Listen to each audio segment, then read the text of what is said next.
ట్రెండింగ్లో ఉన్న chicken omelette చేద్దామా?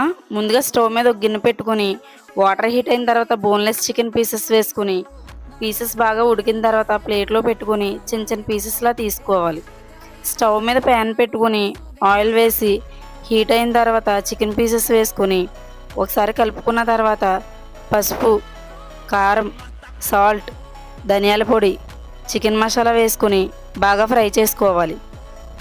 ఒక బౌల్ తీసుకుని ఆనియన్స్, పచ్చిమిర్చి, 3 ఎగ్స్ వేసుకొని పసుపు, కారం, సాల్ట్, ధనియాల పొడి, చికెన్ మసాలా వేసుకొని విస్కర్తో మంచిగా బీట్ చేసుకొని కొంచెం కొత్తిమీర వేసి పక్కన పెట్టుకోవాలి. స్టవ్ మీద ప్యాన్ పెట్టుకొని కొంచెం ఆయిల్ వేసి హీట్ అయిన తర్వాత బీట్ చేసుకున్న ఎగ్స్ వేసుకొని ముందుగా ఫ్రై చేసుకున్న చికెన్ పీసెస్ వేసుకొని పక్కనున్న ప్లేట్లోకి ట్రాన్స్ఫర్ చేసుకోవాలి.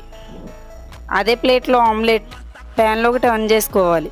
కొంచెం ఉడికిన తర్వాత ప్లేట్లోకి తీసుకోవాలి. యమ్మీ చికెన్ ఆమ్లెట్ రెడీ. ఒకసారి మీరు కూడా ట్రై చేయండి, టేస్ట్ చాలా బాగుంటుంది.